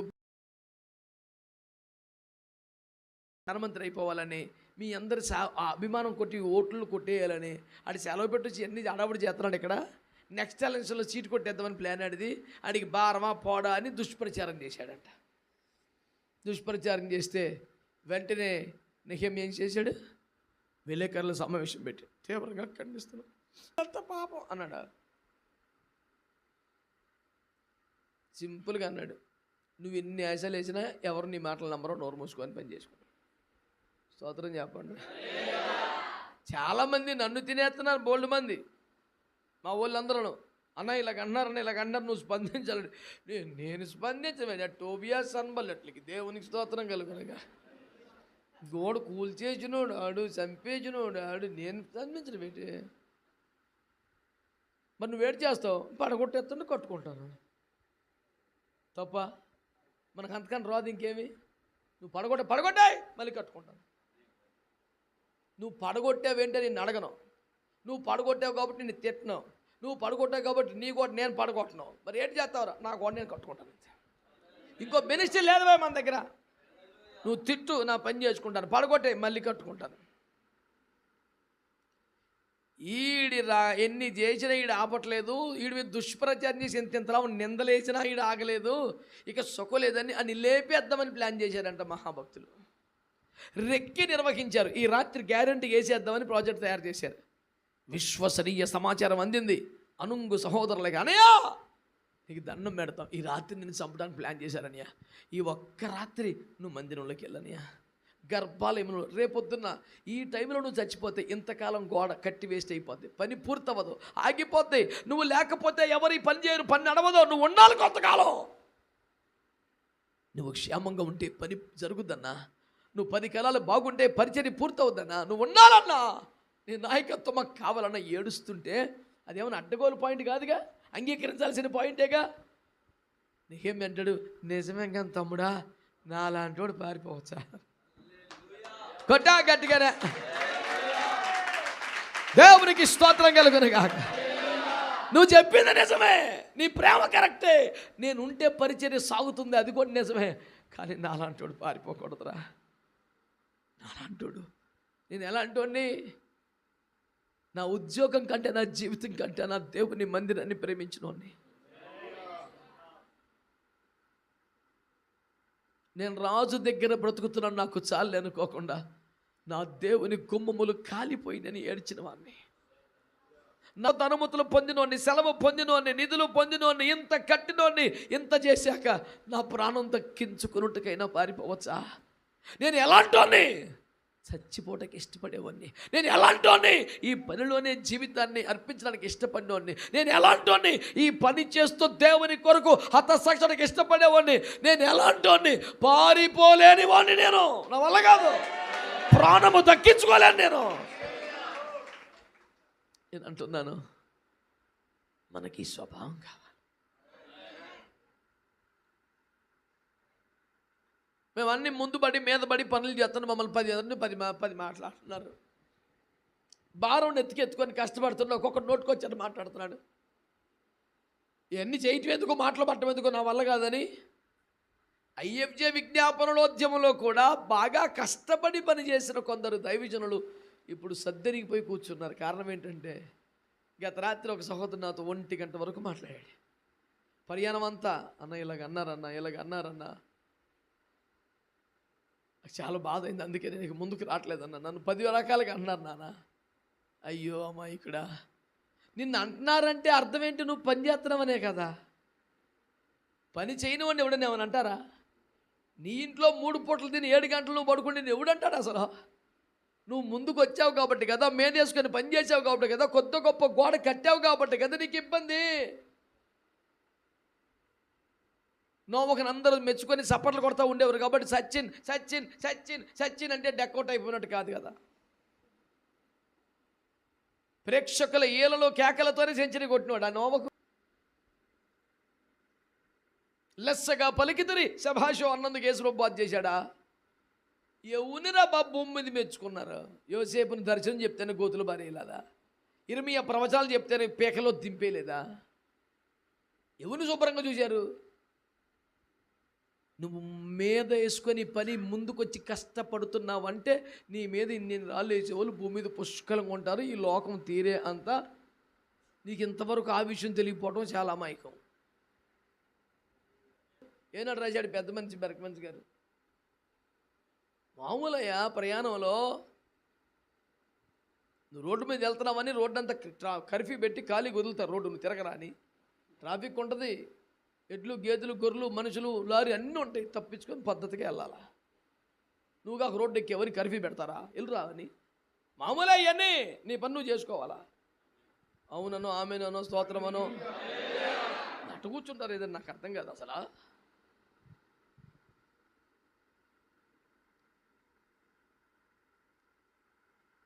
చచ్చిపోతే చచ్చిపోతాను కానీ తమ్ముడా, నేను పారిపోలేనురా, నేను దాక్కోలేనురా. నేను ఎదురుకు వస్తాను, నేను ముందుకు వెళ్తాను, మరణాన్ని ఎదుర్కొంటాను, నిందను ఎదుర్కొంటాను, అవమానాన్ని ఎదుర్కొంటాను. ఎందుకంటే అంత కష్టపడి పని చేస్తాను, ఒక్కొక్కడు ఒక మాట మాట్లాడుతున్నాను. నేను ఇక్కడి నుంచి చేయను. చేస్తేనే నెహెమ్యా, చేస్తేనే ఏలియా. ఇప్పుడు నువ్వు దేవుని పని చేస్తున్నావు, సైతానికి సంతోషం కలుగుద్దా? మాట్లాడరే. మరి ఆడికి బాధ కలుగుద్దా? కలగదా? ఆడికి బాధ కలిగితే మరి నేను బాధ పెట్టడా? ఆడు ఆ రకముండాడు. నిన్ను సంతోషంగా చూడటాడు యేసుప్రభు పెట్టాడు. నానందం కోరేవాడా ఎవరో మరి ఆడెందుకు కోరతాడు? నీ ఏడుపే కోరతాడు. నేనేదో ఖమ్మంలో ఒక పాస్టమ్మ నాకు ఫోన్ చేసింది అని ఏడు చేస్తుంది పొలమ్మని. కొన్ని ఏడు చేసాక చెప్పే బాబు ఇదేంటిది, ఫోన్ చేసి ఏడు చేస్తే ఎలాగవుతుంది? ఓ 10 నిమిషాల తర్వాత మళ్ళీ చేస్తాను, ఈ లోపు దుఃఖం తీరిపోతే ఏడు, ఆ తర్వాత మాట్లాడని ఫోన్ పెట్టాను. మళ్ళీ చేశాక మళ్ళీ పెట్టా ఫోన్ పెట్ట. నువ్వు ఏడితే నువ్వు ఎంత బాగా ఏడిచావో తెలుసుకొని నేనేం చేయను. పాయింట్ చెప్పు అంటే సంఘంలో తనకు వచ్చిన నిందలు, అవమానాలు, శ్రమలు, భయంకరమైన మాటలు పాపం తట్టుకోలేక ఒక పాస్టమ్మ కన్నీరు మున్నీరుగా ఏడ్చి ఫోన్ చేసి చెప్పింది. ఓ తండ్రి లాంటి అన్నయ్య ఏదో ఆదరిస్తాడని సహజంగా ఆశ. నా వల్ల కాదని నేను చేయలేకపోతాను, నేను ఉండలేను, అదేవో ఎడుతుంది. నేనేమన్నానంటే ఫోన్పే కొట్టినావు 10,000 అంది. ఎందుకని అంది. చిల్లర కొట్టు పెట్టుకో అనయా. ఏంటనయా? చిల్లర కొట్టు పెట్టుకోమా. అదేంటనయా? అది ఎవరెవరికి స్వస్థపరిచారు వాళ్ళే కొట్టేసారు పట్టుకొచ్చి. చావునే గద్దించిన స్వరము దీనముగా మారిన రోజు. మట్ట మారుద్ది మూమెంట్ ఒక్కోసారి. మరి ఈలాగా నన్ను తిడతారని అని మళ్ళీ నేను బతిలాడు. నాకు ఇదే ఉద్యోగం. పోతే 10,000 రూపాయలు ఇస్తాను ఎట్టకట్ట తిప్పలు పడి చిల్లర కొట్టు పెట్టుకో, సాయంత్రం కొంత అమ్ముకుంటావు. సరిగ్గా 4 రోజులకి ఖమ్మం వెళ్ళా. కనబడితే మీటింగ్కి వచ్చింది. ప్రైజ్ అదేంటి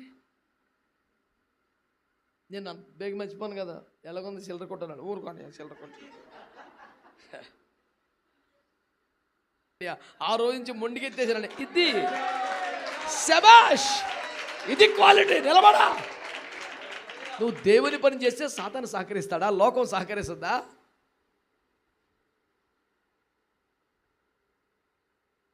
అలల చేత కొట్టినదునే అరారాతు కొండ మీద చేరి ఉన్నానే. అలలు వస్తేనే కదా కొండెక్కేది. ఆ నేల చేత కొట్టబడి కొట్టబడి కొట్టబడి కొండెక్కేసింది. మేలు కొరకే చేయుచున్నాడు, ఏదైనా మేలు కొరకే యేసు చేయుచున్నాడు. హల్లెలూయా, హల్లెలూయా. ఉలి దెబ్బలు తగ్గిపోతాయి మళ్ళీ. హలో, వాక్యం చెప్తాను మీకు. యుద్ధమును వేళ్ళకు పోరాటం, ఆశ్రయము. ఎవడికి? యుద్ధం చేయలేని వాడికి. ఎవడికి? పారిపోయే దమ్ము కూడా లేనివాడికి ఆశ్రయం కావాలి. నువ్వు యుద్ధం చేయలేవు, కనీసం పారిపోతే నీకు ఆశ్రయం అక్కర్లా. నువ్వు పోరాడలేవు, పారిపోనలేవు, అందుకే నీకు ఆశ్రయం కావాలి. అమ్మయ్య థ్యాంక్ యూ. గూడు రేపకపోతే పని అవ్వదో. ఏ తల్లి కనిందో, ఏ తల్లి నోట్లో మేత పెట్టి పెంచిందో, ఏ తల్లి అన్ని సమకూర్చిందో, ఇదంతా రెక్కలు వచ్చిందాక, రెక్కలు వచ్చాక రెక్కల మీద ఎక్కించుకొని పైకి తీసుకెళ్ళి చెత్తని ఏకలని పీకి ముళ్ళు గుచ్చుకునేలా చేసి బయటకు వచ్చేలా చేసి నింగిలోకి తీసుకెళ్ళి మధ్యలో రెక్కలు మూసేసి అల్లాడింపజేస్తే ఈ తల్లి అంత ఎగురుద్దు, అది కూడా అంత ఎగురుద్దు. అప్పుడు ఉండవు మధ్యలో ఏ రక్త వేయి ఒక్కరు అనరు. ఇప్పుడు ఈ దీనికి ఎప్పుడు ఆమె చెప్తున్నాడు. హల్లెలూయా. అందరూ చెప్పారా? గాఢాంధకారపు లోయలో నువ్వు నిలబడగలిగితే, ఓర్చుకోగలిగితే, తట్టుకోగలిగితే అక్కడ కూడా నువ్వు ఒంటరిగా పెద్ద బేభత్సం చేసి అక్కర్లేదు. దుడ్డు కొన్న దండం నీకు తోడుగా ఉంటాయి. అక్కడ కూడా నువ్వు పెద్ద బేభత్సం చేయక్కర్లేదు. నువ్వు ఇష్టపడితే అప్పగించుకుంటే చాలు, కృపాక్షేమాలు నీకు ఉంటాయి. ఇది దాటాలి. ఆ ఫేజ్ ఎవరికన్నా వస్తుంది. అక్కడికి వచ్చినప్పుడు నా వల్ల కాదు, అయ్య బాబాయ్ తాగాను వెళ్ళిపోరా.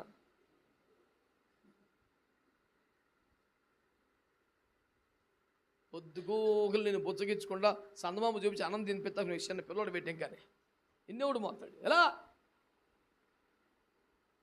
అంగీకరించే దమ్ము నలుమటికి ఆమె అనండి. నేను అందరూ చెప్పపోతే నేనేం ఫీల్ అవను. నీ రేంజ్ అది.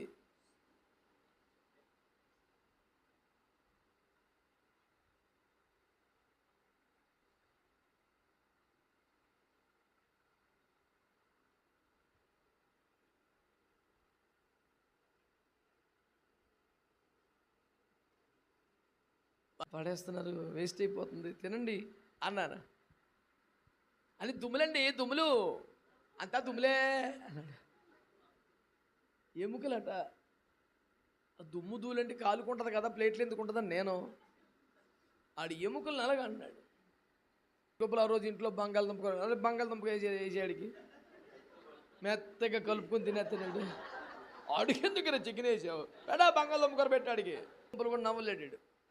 ఆడికి వేస్ట్. నేను చెప్పేది ఎందుకని, కొంతకాలం అయ్యా కొంత వయసు వచ్చాక సేవలు తట్టుకునే కెపాసిటీ పెరగాలి. నీకేట నేను వాళ్ళు నీకు ముందున్న ప్రవక్తలను అలాగే హింసించిరి. సహజం అది. నీకే అసలు పరీక్షలు రాసేవాడు అంటాడంట, అసలు నేను కష్టపడతానంటే భూమి పుట్టిన నుంచి చదువులు అందరూ పరీక్షలు రాసిన వాళ్ళే. నీ బెత్తం పట్టుకొని తిరుగుతున్నాడే ఆ మాస్టర్ కూడా పరీక్షలు రాసి వచ్చినవాడే. అర్థమైన వాళ్ళు ఆమెను చెప్పండి. నా పాయింట్ ఏంటి, నువ్వు వెళ్ళటోడివని, నీ స్వభావం ఏంటని. దేవుడు మహిమగల సేవకు నన్ను పిలిచాడు, నాకు ఒక అవకాశం ఇచ్చాడు. నేను తీర్మానం చేసుకున్నాను, దేవునితో మొక్కుబడి చేసుకున్నాను, దేవునితో నిబంధన చేసుకున్నాను, ఈ గోడ కడతాను అనుకున్నాను. బాగాలేనప్పుడు కొంచెం ఆలోచించుకోవాలా, తర్వాత చూసుకుంటూ మానే. పరిస్థితులు బాగోలేకపోతే చచ్చిపోతా, కానీ పని ఆపను. కొంచెం వెనక ముందు ఆలోచించుకోవాలి. లావాదేవీలకి వెళ్ళామో సుట్రకానికి వెళ్ళాము, వెనక ముందు ఆలోచించడానికి. దేవుని సేవిది, ఏసు రక్తమే జయం. చెప్పా మంచిగా. పాయింట్ ఏంటి, అది అది అది ఇంపార్టెంట్. నువ్వు ఎలా తోడబడ్డది పాయింట్. కానీ నువ్వు ఎంత బేభత్సంగా ప్రసంగం చేసేవి, ఎంత బేభత్సంగా మంచి మంచి పాయింట్లు మాట్లాడావు. ఇస్తాను, ప్రవహిస్తా. మరి ఏడ్చేయమంటావురా? ఎందుకో సంఘంలో చాలా ఇబ్బందులు, చాలామంది వెళ్ళిపోయారంటే నేను అన్నాను, మరి ఇక్కడ పెద్దోడు నేను ప్రవాహం ఎక్కువై కొట్టుకుపోయి ఉంటారు చూసుకో. నువ్వు మళ్ళీ అలాగన కానీ నాకు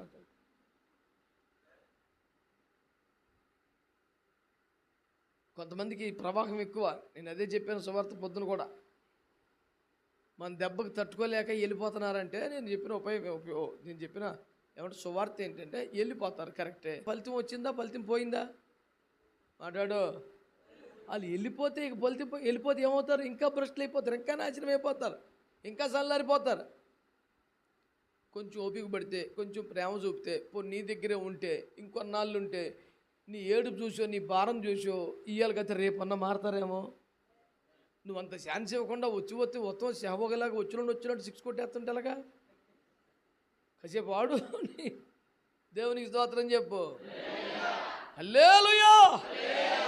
మనం అంటే మాట నెక్కచ్చు పర్ఫెక్ట్గా ఉంటుంది, మొహమాట లేకుండా మాట్లాడతాం, కొండ పగిలిపోయినట్టు ఉంటుంది మెసేజ్. కబడ్దార్. సరే నువ్వే కబడ్దార్ అనుకుని అడిగిపోయి. ఇప్పుడు ఈ కబడ్దార్ వల్ల లేట్ అయిందంటే పోయాడు కదా, ఇప్పుడు ఇంకేడు కబడ్దారు. అలాగని ఖండించొద్దు, గద్దించొద్దు, పాపాన్ని సమర్థించమంటలా.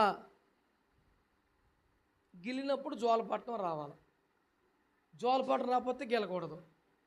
రూల్ అది. స్తోత్రం చెప్పరే.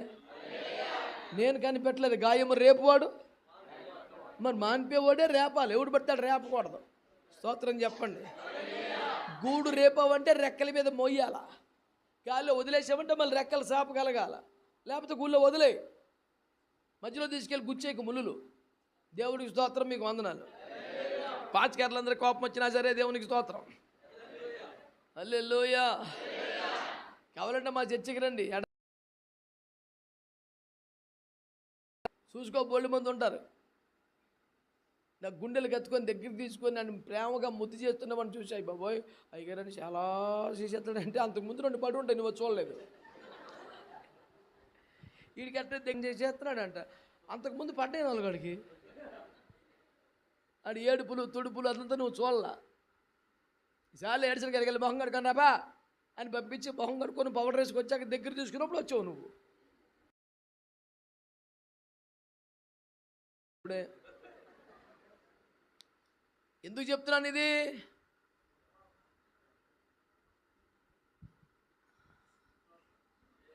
అది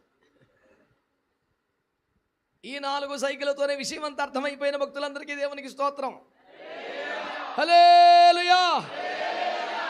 బాధలో ఉన్నటువంటి అతన్ని తెచ్చి రాజకుమారుడిగా మార్చి రాజకుమారులు ఒకడిగా చేర్చుకొని సదాకాలము రాజు బల్ల యొద్ద రాజకుమారులతో పాటు భోజనం ఏర్పాటు చేశాడు. ఒక్కసారిగా లోదెబారులోంచి మాకీర్ ఇంట్లోంచి దిక్కు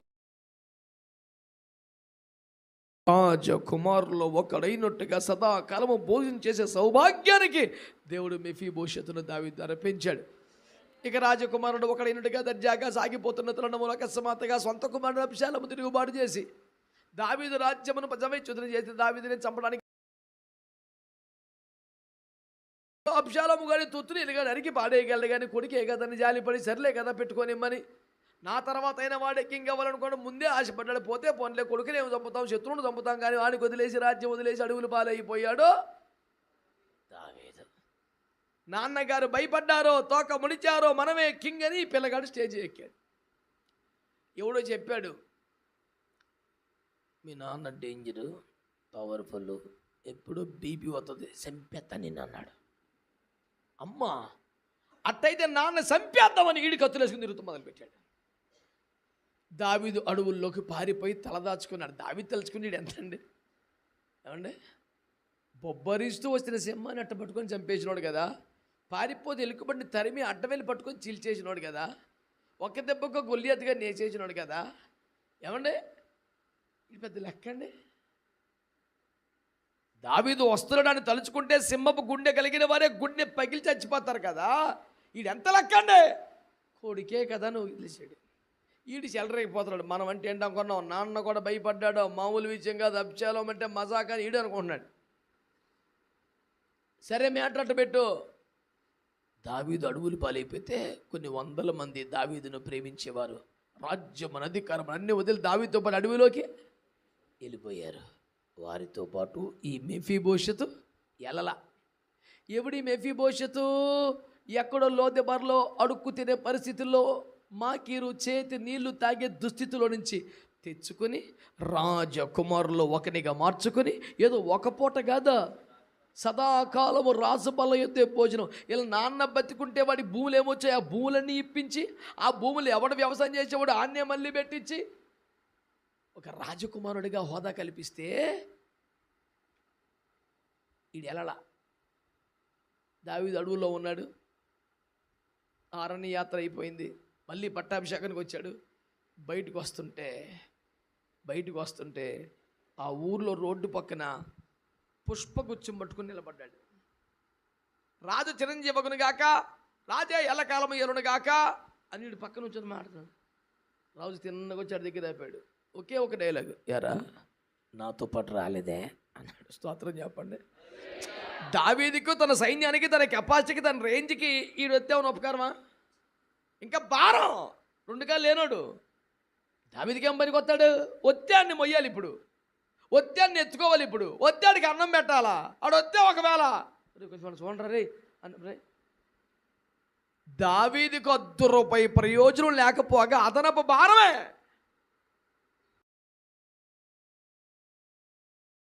నేను వాడికి మేలు చేశాను కనుక, నేను కన్న కొడుకులా చూసుకున్నాను కనుక నా కష్టకాలంలో వాడు నాతో ఉండాలి అని దావీదు కోరుకున్నాడా? అవునా కాదా? ఇప్పుడు అతను వస్తే దావీదుకి ఏమో లాభం కాదుగా, ఇంకా భారమేగా. కానీ నువ్వు నాతో రాలేదారా అని కనబడగానే అడుగుతున్నాడు. నిన్ను ఎవరు పెంచారో, ఎవరు ఆదుకున్నారో, ఎవరు బలపరిచారో, ఎవరు ప్రోత్సహించారో, నువ్వు ఈ రీతి నిలబడ్డానికి కారకుడు ఎవరో, అతని కష్టంలో దుఃఖంలో ఉంటే నిలబడలేదంటే నువ్వేం మనిషి ఎవరు నువ్వు అసలు? దావీదుకి బాధ కలిగింది, నాతో రాలేదే. అంటే అప్పుడు చెప్తున్నాడు స్టోరీ, అయ్యా మీరు అడవులకు వెళ్ళిపోయిన ఈ రోజు వరకు నేను స్నానం చేయలేదు, బట్టలు ఉతుక్కోలేదు, గడ్డము కూడా కత్తిరించుకోలేదు. నువ్వు సుఖముగా తిరిగి వచ్చేదాకా నేను ఇక ఏమి నాకు వద్దని ఇట్లాగే కూర్చున్నానయ్యా అని ఏడ్చాడు. దావీదు మనసు కరిగిపోయింది. అవునా అయ్యో కొడుకా, ఏరా నేనేనాడో చచ్చిన కుక్కలంటోని నన్ను బతికించావు, తెచ్చింట్లో పెట్టుకున్నావు, నేను ఎవడో తెలీదు అయినా తెచ్చింట్లో పెట్టుకున్నావు, నీ కొడుకుల్లో ఒక్కడిగా చూసుకున్నావు. నీవే రాజ్యాన్ని కోల్పోతే, ఇంటికి దూరం అయితే, అడవులు పాలైపోతే నేను హాయిగా తిని ఎలా పడుకోగలనయ్యా, మరి రాలేదారా? అప్పుడు దండం పెట్టి చెప్తున్నాడు, అయ్యా నువ్వు నాకు అప్పగించేవే పనివాడు సేవా, నాకు 2 కాళ్ళు లేవు కదయ్యా, గాడిదికి గంత కట్టు, నేను కూడా రాజుగారితో వెళ్ళిపోతానంటే అలాగే బాబు కడతానని గాడిదికి గంత కట్టి ఆడొచ్చేసాడు మీ దగ్గరికి. వచ్చేసి వచ్చాడు. ఏం చెప్పాడు తెలుసా దావీదు దగ్గరికి వెళ్ళి, ఏంట్రా మీ ఓడేడి నువ్వు వచ్చావేంటంటే, మీకు రాజ్యం పోయిందని, అధికారం పోయిందని, నీకు మీతో ఉపయోగం లేదని, సౌలు కుటుంబంలో ఎవరో మిగిలితే రాజుల దగ్గర చేరితే ఏమైనా ఉపయోగం ఉంటుందని వెళ్ళి ఆ పార్టీలో చేరాడని చెప్పాడంట.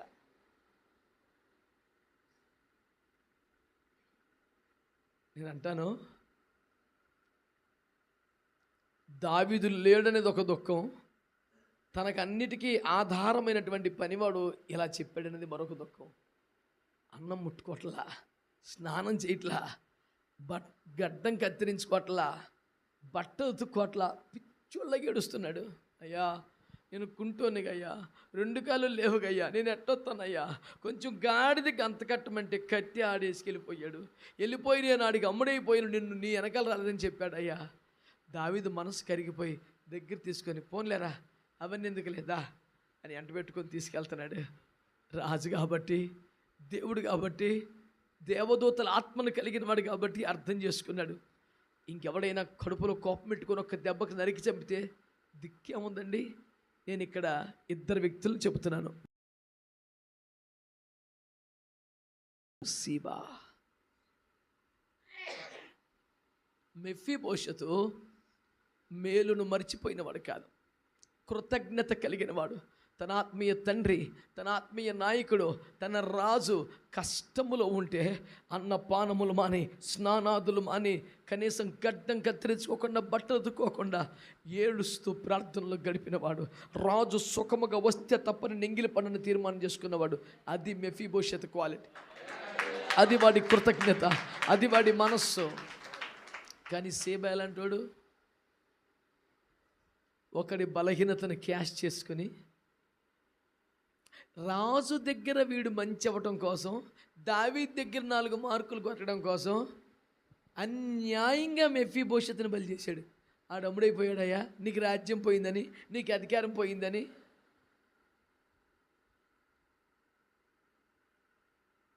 ఇక నీతో ఉపయోగం లేదని ఆడి పార్టీలో చేరాడు. అక్కడ వెళ్తే ఆమెను కలిసి వద్దని అంటే ఎంత బాధపడుద్ది దావీదు మనసు. నీవు మంచి అవ్వడానికి, నీవు ప్రయోజనం పొందడానికి అన్యాయంగా ఎదురుని బలి చేస్తున్నావే, ఎదుటోడి మీద లేనిపోని అభాండాలు మోపుతున్నావే, ఎదుటోడి మీద లేనిపోని నిందలు మోపుతున్నావే, ఎదుటి వాడిని చెడ్డ చేసి వాడి మీద దుష్ప్రచారం చేసి వాడి మీద నిందలేసి నువ్వు మంచి అవ్వాలని ప్రాకులాడుతున్న నీచ నికృష్ట పాపిష్టి బుద్ధి నీలో నశించును గాక. ఛీ, అదొక బతుకా? కాళ్ళు లేకపోయినా, పరిగెత్తికెళ్ళి ఓపిక లేకపోయినా, అన్నపానములు మాని, స్నానాదులు మాని, కనీసం బట్టలు ఉతుక్కోకుండా, గడ్డం కత్తిరించుకోకుండా, నా రాజు క్షేమంగా తిరిగి వచ్చే వరకు నేనేమి చేయనంటూ ఏడుస్తున్నా వాని కృతజ్ఞత ఎక్కడా? ఓ బలహీనుడి మీద నిందలేసి, వాడు ఎలాగో అటాక్ చేయలేడని, తిరిగి రాలేడని, నిన్ను కొట్టలేడని వాడిని బలి చేసి వాడి పోస్టు కొట్టేద్దామని ప్రయాసపడుతున్న నీవు సేవకుడా, నీవెవరైనా సరే, నీవు మంచి అవ్వడం కోసం, నీకు లాభం కలగడం కోసం, నీకు మేలు కలగడం కోసం అన్యాయంగా నిర్దోష మీద నిందలేసి, అవమానాలేసి, దుష్ప్రచారం చేసి పబ్బం గడుపుకునే పాపిష్టి ప్రయత్నం చేస్తున్నావేమో. నీ స్వభావాన్ని బట్టి నువ్వు తీర్పులోకి వస్తావు, జాగ్రత్త. ఏం తమాషా కాదా?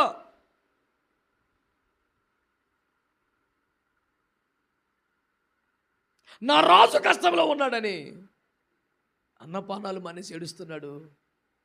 మెఫీబోషెతు. చివరిగా మరొక్క వచనం, అలిసిపోకండి, ఒక్క మాట చూడండి. సమూయేలు 2వ గ్రంథం 18వ అధ్యాయం 23వ వచనం.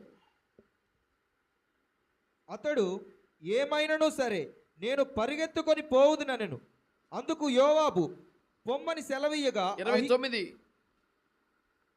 రాజు బాలుడగు అబ్షాలోము క్షేమముగా ఉన్నాడా అని అడుగగా అహిమయస్సు, యోవాబు రాజసేవకుడనైన నీ దాసుడనగు నన్ను పంపినప్పుడు గొప్ప అల్లరి జరుగుట నేను చూచి తిని గాని అది ఏమైనది నాకు తెలిసినది కాదని చెప్పాను. అప్పుడు రాజు, నీవు ప్రక్కకు తొలగి నిలిచియుండమని వానికి ఆజ్ఞనీయగా. ఇక చాలు, నా వైపు చూస్తూ వినండి చివరి మాట. బిడ్డలారా, వీడి పేరు అహిమయస్సు అనండి. నా స్టడీ బైబిల్లో ఏమని రాసుకున్నాను తెలుసా? అహిమయస్సు మనస్సు నాకు ఇవ్వయ్యా అని రాసుకున్నాను. ఈ ఉదంతాన్ని నేను పరిశుద్ధాత్మ ద్వారా నేర్చుకున్నప్పుడు ఒక రాత్రంతా నేనెంత ట్రై చేసి కంట్రోల్ చేద్దాం అనుకున్న కన్నీ రాగలేదు నాకు. అబ్బా, ఇలాంటి మనసు ఉంటుందా? స్టోరీ ఏంటంటే, అబ్షాలోము దావీదు మీద కుట్ర చేసి చంపాలని సైన్యంతో దావీదు మీదకి వచ్చాడు. ఇక యుద్ధం తప్పలేదు.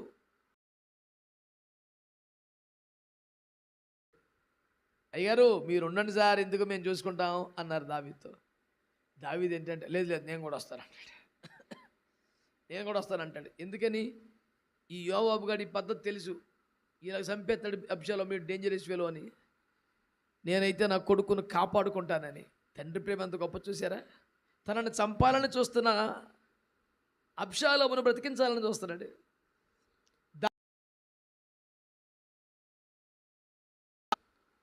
నేను లేకపోతే ఎలాగైనా యోవాబు చంపేస్తాడని దావీదు తెలుసు.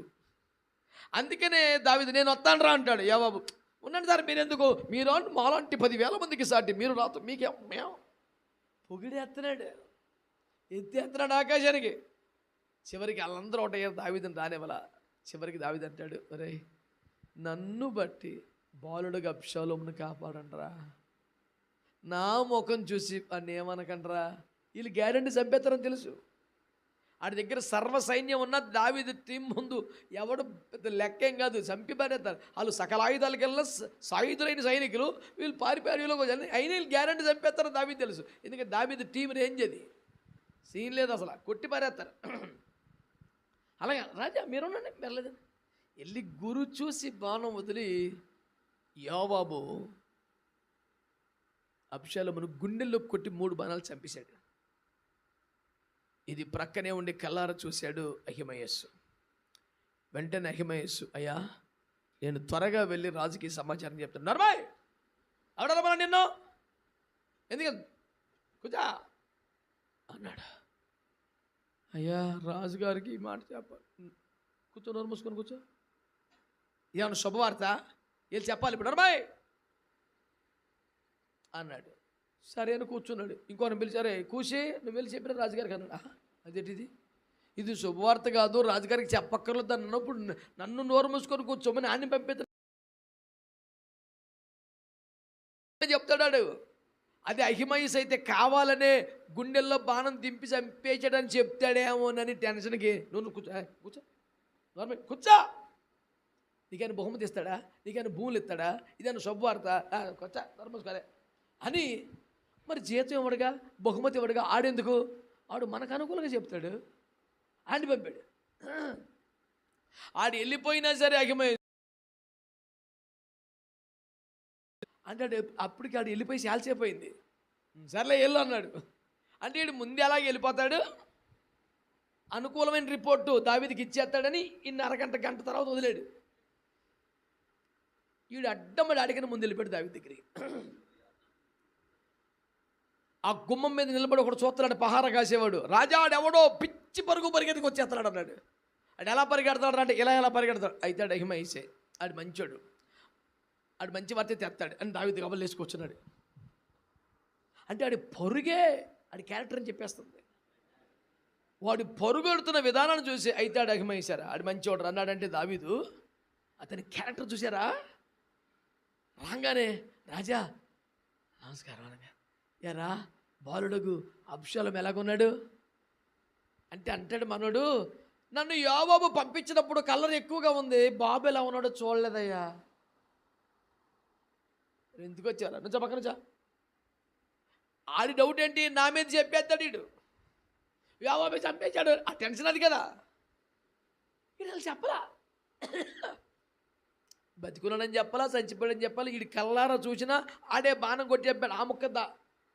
అంటే యోవాబు మీద కంప్లైంట్ చెయ్యాలనే మనసు అహిమయస్కి అసలు అది కాదు. ఆడే చంపేశాడయ్యా, చెప్పింది నిజం కదా, రాజు వద్దని బతిమాలుకు నిజం కదా, అయినా చెప్పేవి ఎందుకు వెళ్ళావురా. ఒకడు అలాగే అనవసరంగా అర్థం పర్థం లేకుండా పరిగెడుతున్నాడు అహిమయస్లాగాని ఒక దైవజనుడు ప్రసంగం చేశాడు. అది విని నాకెందుకో మనసులో కరెక్ట్ అనిపించలా. పరుగా, అర్థం లేని పరుగా, వ్యర్థమైన పరుగా, వేస్ట్గాడ ఏంటి ప్రభు అని కూర్చుంటే ఆ రాత్రి ప్రభు నాకు ఇది బయలుపరిచారు. అప్పటి నుంచి నేను చాలా ఆలోచనలు పడ్డాను. వీడు వెళ్ళి దావీదు పక్కన నుంచి నాకు తీరుబాటుగా ముందు పంపినాడు. అప్పుడు వచ్చాడు ధీమాగా, ఆడికి ఆరాటమా పోడా, ఆడి బ్యాచ్ వేరు కదా. వచ్చాడు, రాజు చిరంజీవి వగును గాక, ఎరా బాబు ఎలా ఉన్నాడు, నీ శత్రులందరూ చచ్చిపోయినట్టే ఆడు చచ్చిపోయాడు అన్నాడు. ఈ మాట చెప్తే దావీదు ఎలా ఫీల్ అవుతాడు, గుండె పగిలి చస్తాడేమో, ఆడికి ఆ ఫీలింగ్ లేదు. నీ శత్రులందరూ లాగానే నీ కొడుకు కూడా చచ్చిపోయాడు. ఎవరికైనా మరణ వార్త చెప్పాలంటే మనం ఎంత ఆలోచిస్తాం, వాళ్ళని ప్రిపేర్ చేసి వాళ్ళని ధైర్యపరిచి ఎన్నో రకాలుగా అన్న మరి దేవుని చిత్తం అంగీకరించాలి, ఏదో 100 రకాలుగా మనకు తెలిసిన జ్ఞానం సమయోచితంగా ప్రభు కృపను బట్టి చెప్తాం. ఆడు అలా కాదు, అది చచ్చిపోయాడు మీవాడు, ఆడు ఎవడు రాడు అసలు. ఏడుస్తున్న తండ్రికి సమాచారం చెప్పే పద్ధతి అదేనా? ఇప్పుడు చెప్పండి, యోవాబు చనిపోయిన సమాచారం అహిమయస్ చెప్పాడా, యోవాబు చంపాడని చెప్పాడా? కానీ ఏం చేస్తున్నాడు, వచ్చి పక్కన నుంచి ఉన్నాడు. ఆడికన్నా ముందెందుకు వచ్చాడు, పక్కన నుంచి చూడకు వచ్చాడు. నేను మరి వేస్ట్గా పరిగెత్తాడని ఆ దైవజనుడు చెప్పాడు. కొడుకు తండ్రిని చంపాలని చూస్తున్నాడు. నమ్మిన సేనాధిపతి తండ్రి మనసుకు విరోధంగా కొడుకుని చంపుతున్నాడు. యోవాబు చూస్తే ఇలాగా, అబ్షాలోము చూస్తే అలాగా. ఏంటి దావీదుకి అందరు ఎలా తయారయ్యారు? నమ్మిన బంటులందరూ దావీదును కన్న కొడుకు ఎలా చేస్తున్నాడు, నమ్మిన సేనాధిపతి ఎలా చేస్తున్నాడు. మా తండ్రికి ఏదో కీడు ఆవరించింది, మా తండ్రికి ఏదో కష్టకాలం వచ్చింది, మా నాయకుడికి ఏదో ప్రమాదం వచ్చింది. ఇటు యోవాబు డేంజరస్ పిల్లగా ఉన్నాడు, అటు అబ్షాలోము డేంజర్గానే ఉన్నాడు. మొత్తానికి ఏదో జరగబోతుంది. ఈ సమయంలో నేను మా తండ్రి దగ్గర ఉండాలి, మా నాన్న పక్కన ఉండాలి. అతనికి ఏదన్నా కీడు వస్తుందేమో, అతనికి ఏదన్నా ప్రమాదం వస్తుందేమో, నేను మా నాన్న పక్కన నిలబడాలి. ఒక సమాచారం చెప్పాలన్న మనసు కాదు. ఒక పక్కన కొడుకు చచ్చిపోయాడు, సేనాధిపతి కుట్ర చేస్తున్నాడు, ఏదో జరుగుతుంది కీడు. అమ్మో, ఈ దశలో నాన్నకు దూరంగా ఉండలేను, నా రాజుకు దూరంగా ఉండలేను, నేను వెళ్ళాలి, ఆయన పక్కన నిలబడాలి, ఏమన్నా ఇబ్బంది వస్తే నేను కాచుకోవాలి అనే మనసుతో వెళ్ళి నిలబడ్డాడంట. ఆడికన్నా ముందు పరిగెత్తుకొచ్చాడు. ప్రభు ఎప్పుడైతే రాత్రి నాతో మాట్లాడారో నేను మోకాల మీద పడి, ప్రభువా నా తండ్రుల కోసం, నా దైవజనుల కోసం, నా ఆత్మీయ నాయకుల కోసం అలాంటి మనసు నాకు ఇవ్వు ప్రభువా. ఆ రాత్రంతా నేను మోకాల మీద ఏడుస్తున్నాను, నాకు అలాంటి మనసు ఇవ్వు. ప్రసంగం చేయడం గొప్ప కాదు, ప్రార్థన నడిపించడం గొప్ప కాదు, ఆరాధన చేయడం గొప్ప కాదు, నాకు అలాంటి మనసు ఇవ్వు ప్రభువా. నేను మన ప్రక్కన ఉండాలి. దుఃఖములో, కష్టములో, శ్రమ జరుగుతున్నాయి. మైకి ఏదో సమస్య వచ్చింది, అందరూ యాంటీగా మారిపోతున్నారు, ఒంటరి పని చేసి వచ్చి ఏదో కిడుదల పెడుతున్నారు. అమ్మో, నేను నా పని నేను చేసుకోను, నేను ఆశించాను కానీ పర్మిషన్ ఇవ్వలేదని ఆగలేదు, నా వల్ల కాదు. నేను మా అయ్య పక్కన నిలబడాలా, నేను మా తండ్రి పక్కన నిలబడాలా.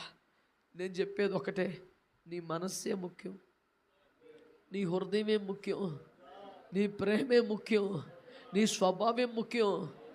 సేవ, పరిచర్య, ప్రార్థన నడిపించే విధానం, ప్రార్థన అంశాలు కాదు, నీ స్వభావం. కాస్త సమయం ఎక్కువైనా ఓపికగా కూర్చున్నారు. మీ అందరికీ 2 చేతులు అయితే దండం పెట్టి చెప్తున్నాను, దయచేసి మన అంతరంగ స్వభావాలు మారాలి. ప్రేమ గల మనసు రావాలి. సహోదరుల కొరకే ప్రాణము పెట్టబద్ధులమై ఉన్నాము అంటే తండ్రుల కోసం. ఎందుకో నీ మనసులో అంత ప్రేమ లేదు కదూ. ప్రేమ లేకపోవటమే పెద్ద పాపమని బైబిల్ చెబుతుంది. నువ్వు దొంగతనం, వ్యభిచారం, మద్యపానం, విగ్రహారాధన ఏం చేయలేదు, కానీ ప్రేమ లేదు. నీ దీపస్తంభము దాని చోటు నుంచి తీసేస్తానని దేవుడు హెచ్చరిక చేశాడు. పరలోకంలో నీ స్థానమే క్యాన్సిల్ చేస్తానన్నాడు. దొంగతనం, వ్యభిచారం చేసినందుకు కాదు, కొంచెం ప్రేమ తగ్గినందుకే. మొత్తం ప్రేమ పోలేదు, మొదటున్న ప్రేమ తగ్గింది. ఈ పాయింట్ మీద నేను తీసేస్తాను. ఈరోజున దేవుని మాటను బట్టి ఒక్క మాట మిమ్మల్ని అడుగుతున్నాను. నీ మనసు ఇలాంటిదేనా?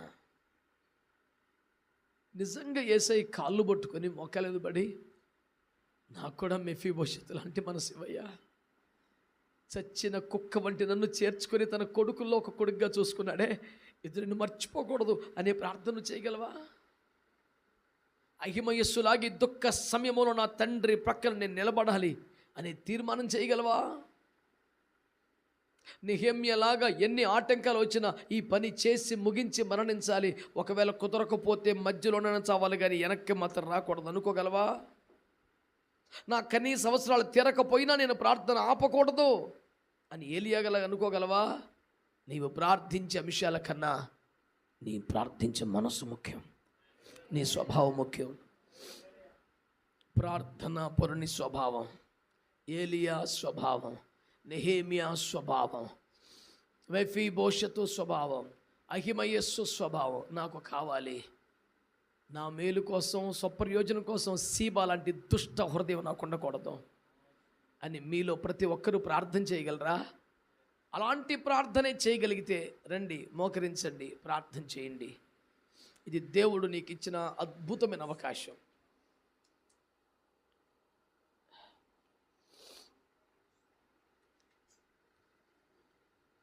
దేవుడు నీకు ఇచ్చిన అద్భుతమైన తండ్రుల హృదయాలు తలడిల్లుతున్నాయి. ఒక పక్క అబ్షాలోమే కుట్ర చేశాడు, మరొక పట్ట సేనాధిపతి అయిన యోవాబే గుండెలో బాణములు దింపుతున్నాడు.